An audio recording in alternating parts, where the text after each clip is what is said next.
नवरात्रों में स्पेशली माँ की आराधना तो होती है, लेकिन साथ ही साथ कन्या पूजन को इतना महत्व क्यों दिया जाता है?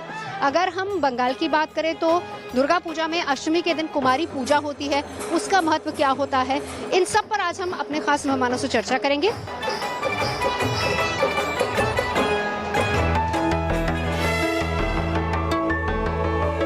तमाम खास मेहमान हमारे साथ इस वक्त जुड़ चुके हैं, मैं परिचय करा देती हूँ। हमारे साथ इस वक्त मौजूद हैं वान्या आर्य जी स्टूडियो में, पंडित अरविंद शुक्ला हमारे साथ स्टूडियो में मौजूद हैं, राज मिश्रा जी, आचार्य राज मिश्रा जी, और सुमित्रा जी हमारे साथ जुड़ गई हैं कोलकाता से। डॉक्टर सुमित्रा, आपके पास आते हुए जरा इसको भी समझाइए। देखिए, नवरात्र में जहाँ लोग 7, 9 या फिर 11 कन्याओं का पूजन करते हैं, अगर नंबर गलत हो तो प्लीज करेक्ट कर सकती हैं आप। वही कोलकाता में जब हम माँ दुर्गा के पंडालों में जाते हैं या फिर वहां पर देखते हैं माँ की आराधना हो रही, तो उस दिन कुमारी पूजा का बहुत ज्यादा महत्व होता है। उसका क्या विधान रहता है और उसकी क्या परंपराएं, कैसे कुमारी पूजा अष्टमी से जुड़ी हुई है? जी बिल्कुल। अगर देवी महात्म्य की बात करें या मार्कंडेय पुराण की बात करें तो उसमें आप देखिएगा वहाँ पे सबसे एक इम्पॉर्टेंट चीज बताया गया है कि जब देवी ने महिषासुर को मार दिया, उसके बाद सारे देवताओं ने उनका जयगान शुरू किया। जब माँ का जयगान शुरू हुआ तो उसके बाद माँ ने अपने पूरे स्वरूप को चेंज करके 9 दुर्गा के रूप में, 9 छोटी छोटी कन्याओं के रूप में वहां पे खड़ी हो जाती हैं।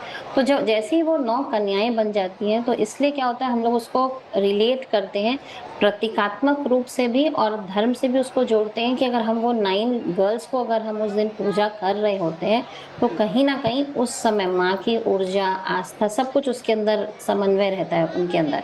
तो जब सबसे पहले इसमें क्या होता है, वो पहले कन्याओं को आमंत्रण करते हैं। हमारे बंगाल में तो बहुत ज्यादा ही होता है ये। उसमें कन्याओं को आमंत्रित किया जाता है, फिर उन्हें नए कपड़े पहनाए जाते हैं, चुनरी ओढ़ाई जाती है, सबसे पहले उन्हें बैठाकर उनके पैर धोए जाते हैं। तो सबसे इम्पोर्टेंट होता है कि जब हम पैर किसी का धो रहे होते हैं तो हमारे अंदर का जो ईगो है ना वो कम हो जाता है, तो ऑटोमेटिकली एक सेवा का भाव हमारे अंदर आता है। तो पहले कन्या का पैर धोया जाता है, उसके बाद उन्हें उनकी पूजा की जाती है, फूल माला पहनाई जाती है, उनकी आरती की जाती है, तिलक किया जाता है, उनको भोजन कराया जाता है। भोजन कराने के बाद उन देवियों को उपहार भी दिया जाता है और उनसे आशीर्वाद लिया जाता है। काफी जगह पे आप देखेंगे कि आप देखिए हम लोग जो जौ उगाते हैं ना, ये जौ उनके हाथ में दिया जाता है और वो जौ वो हमारे सर पर डालती है जब हम आशीर्वाद मांग रहे होते हैं।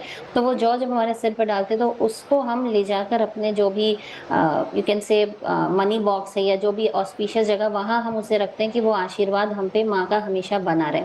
इवन मनुस्मृति में भी ये बात बताई गई है कि अगर हम अच्छा माने देवी का जब हम ये जो कन्या पूजन जब हम कर रहे हैं, इससे सबसे इम्पोर्टेंट बात वहाँ ये बताई गई, इसको करने से ना केवल हमने जो कर्म किया ये 9 दिन तक या 8 दिन तक जो भी हमने कर्म किया, इस कर्म का फल भी हमें मिलता है, हमारे धर्म में भी वृद्धि होती है और हम लोगों का आदर, करुणा और सेवा, ये तीनों भाव भी हमारे अंदर बढ़ जाते हैं। यहाँ से जब कन्या जब पूजन कर रहे हैं तो सिर्फ कन्या की नहीं पूजा होती है, यहाँ पे एक बटुक जिसको हम लोग बंदर भी बोलते हैं, लंगूर भी बोलते हैं, वो एक हनुमान जी होते हैं, उनकी भी पूजा होती है।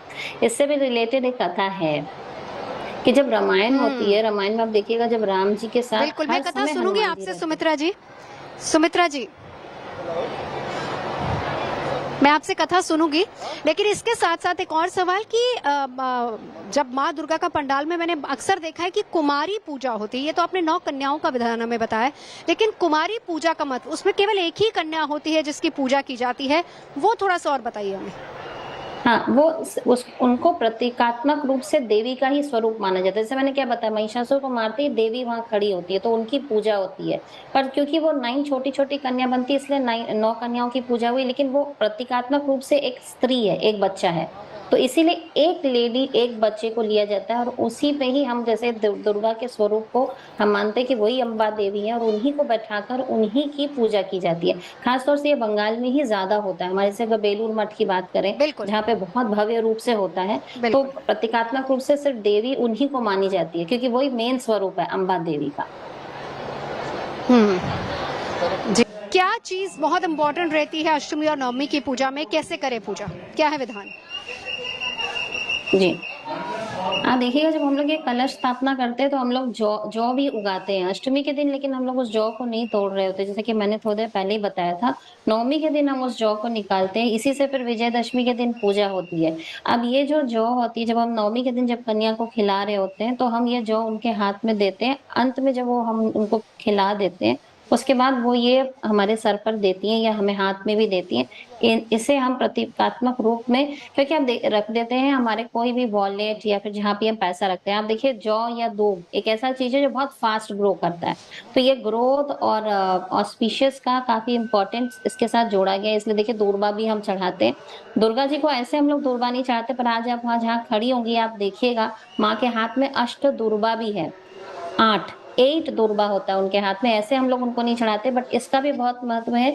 ये जब नवमी के दिन ये दूर्बा हम वहां से ले लेते हैं और ये सबको दे दिया जाता है। जो इनके जो मेन जो पुजारी होते हैं वो जो भी ज्यादा भक्ति से पूजा करते हैं उनमें डिस्ट्रीब्यूट कर देते हैं। फिर वो इसे अपने घर में ले जाकर जो इनका ऑस्पिशियस स्थान है वहां पर रखते हैं, और अगले साल फिर हम लोग ऐसा ही करते हैं। तो हमारे बंगाल में काफी प्रचलन है ये अष्ट दूर्बा लेने का। तो इसको लेने के लिए जब पूजा कंप्लीट हो जाती है अष्टमी के एंड में, और काफी बार पंडित जी नवमी के मॉर्निंग में ये दे देते हैं उन महिलाओं को जो वहाँ पूजा कर रही होती है।